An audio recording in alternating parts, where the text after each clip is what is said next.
Hello everybody, sorry I'm running late for today's Spotfire session. It is great to have you here on this freezing cold August day. So today I want to talk to you about how engaged are your team. And this is a frustration for many leaders, that they have great people working for them, but their team is not always engaged. And I want to talk to you about that today. So it depends on the type of work that you do, who you've engaged, who you've employed to do the work, and the reasons why they are or are not engaged. So if you are running a pub or a restaurant or whatever, and you have some students that come in and help you out, and they do shifts waiting or helping in the kitchen or whatever, and this is not their main job, this is not their main aim in life to do this job forever, then the chances of them being really engaged and switched on all the time is probably remote. And that might be really obvious. But the reason is that their motivation for being at work is about money, not about necessarily getting the skills up to do what they want to do. So I think to give some clarity around all of that is I want to give you an understanding about why people turn up to work to do what they do.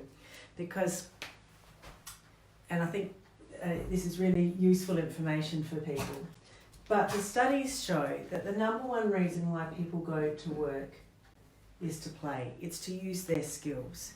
So if you are trained and qualified to do something, and then you get a job in your profession and you get to use your skills and you're trusted to do your job, and the people you work with are fun and the rules are clear and everybody's expectations are clear, then that makes it really fun, and chances are you're going to be really engaged.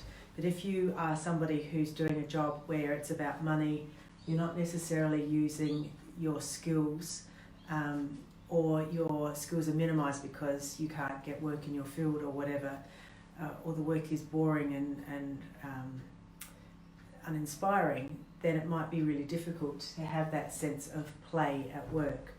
The next major reason why people go to work is because of their purpose.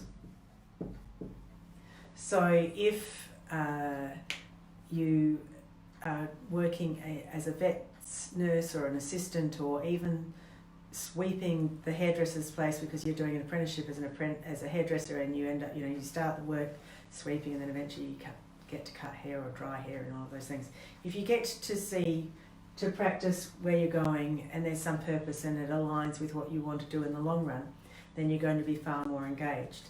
But if I go into a hairdresser's shop on weekends and sweep hair, and my job is normally doing something completely different, or my interests are completely different, then it's drudgery rather than excitement. So we want to provide people with an opportunity to play or have purpose.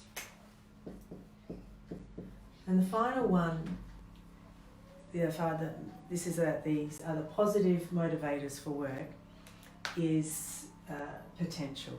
So you can see that by developing these skills that you've got the potential to go further. So that you get to play, you have the purpose aligns with your purpose and your values or potential. And money is a negative motivator for work. So giving somebody additional money or a bonus or paying them a higher wage isn't going to necessarily motivate them. And guilt here. So if you're doing it because you're a family member, or you disappoint somebody if you don't do the work, then that's not going to get you across the line either. So the main reason why people go to work is up here. This is why you want to go to work. Now, what if you are working with a group of people that are not necessarily in this space? How can you get them engaged so that this is not drudgery, so that they want to be there? And I think one of the things that you can do, and I don't know if this is a word, is to gamify it, is to create some fun into the workplace and make some elements of the job fun, so that you can get engagement and better outcomes. Because if you don't, if it's not ticking any of these boxes, I mean, there's always potential, and there's always potential for purpose in there. But if you're not really ticking the boxes, then you've got to find something else to get your team engaged, because you're going to constantly, in some industries, need labour to do the work for you, but that labour is not always going to be fun and exciting to do. So if you are working in a space where you can provide people play, purpose and potential, then the way in which you engage them is you provide them with lots of trust. And if people feel trusted and you let people go and do what they're good at and play in that space, then you're going to find greater levels of engagement. The other thing that you need to do is you need to appreciate them, and you need to say thank you. So if you've got trust and appreciation and you've got clear expectations and all of those things, then you're going to have an engaged team. The struggle is always this other group who are very difficult to engage because they are there literally for the negative motivation of money, so that they can finish their studies or so that they can pay their rent, but they're not there for this. And I think finding some fun, creating some games, competitions and the like that are going to get people engaged so that there are better outcomes. The other thing that you need to do is you need to connect. There needs to be a personal connection. So if people feel valued, if they feel like if I go to work I'm going to have a relationship with my colleagues and I really get pleasure out of spending time with these people, and at the same time we can have a bit of fun or we can make this enjoyable, then you're going to get better outcomes. So an idea is, I'm working with a group at the moment, and they work in a hotel, and they have a lot of students coming in, young people that do waiting work, do a bit of kitchen work and the like. And they're not necessarily people who are going to be working long term in the hospitality industry. They are literally there to make some money so that they can pay their rent or get their way through university. How do you engage these people? How do you get them to do a little bit extra? So they're looking at creating an opportunity for some monthly games where the team that they'll have a front of house and a kitchen team, and they will compete with each other about who scores more points for going over and above their normal duties during the work day. And this will be measured by managers or senior management and the like. And at the end of every month, the team with the most points gets to choose an activity, and they can then do this activity with the other team. Or they pay for their dinner, or they do something, but they create a game. So there's a bit of friendly rivalry with two teams, two tribes, having a bit of fun. That means that the two teams will become more united, and there'll be fun between these two, and so they'll get to know each other more. So it will help with the connection, and it creates a game, and it makes it fun. And that's, I think, if you can find opportunities to encourage people to connect, but at the same time create some level of fun, some innocent competition. What you don't want, and what people often get stuck in, is creating individual awards rather than group awards. So if you have individual awards, and this is a cup, I can't draw to save my life, but if you have an individual award, which is just about me, then I'm competing with everybody else, and I'm not necessarily developing relationships because I want to win the award and it's all about me and the glory. What you want is to have team competition, because when you have teams, you unite the people within the team. And then all the teams come together to compete against another team, and you develop these relationships. And it's really fun. It's fun.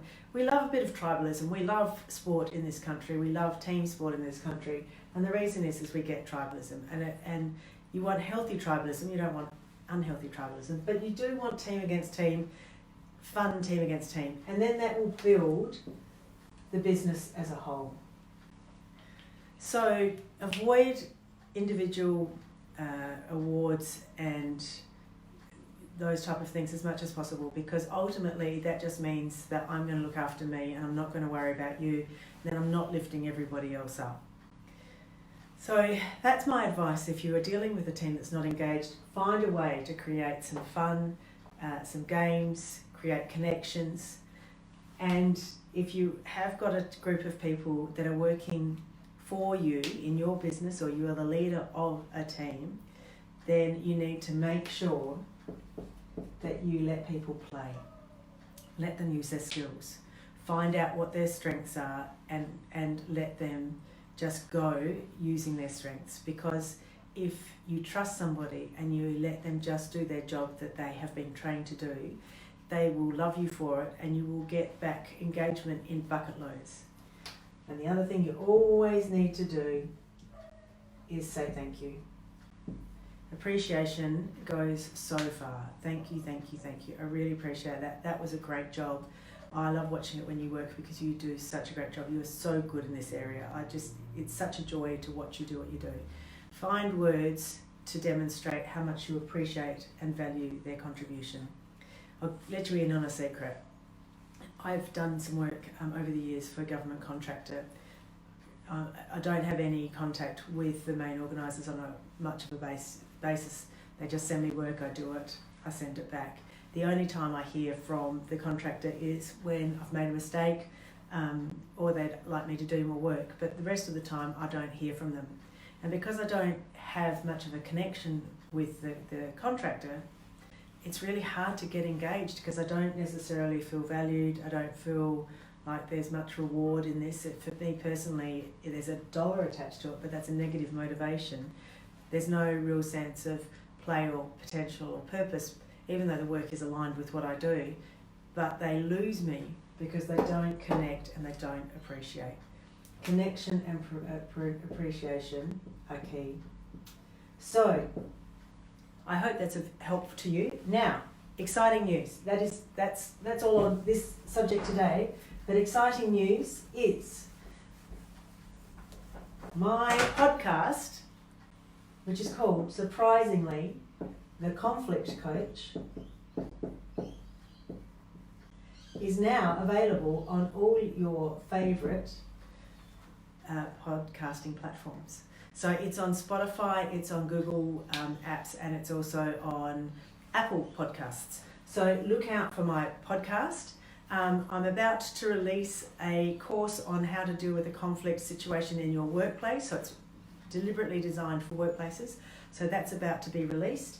And I've got a couple of workshops that I'm going to be running here in Adelaide in late August and early September on how to deal with difficult people and stress less.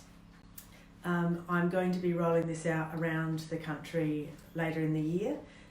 So if you are wanting me to come to your part of the world, please let me know and I will do what I can to make that happen.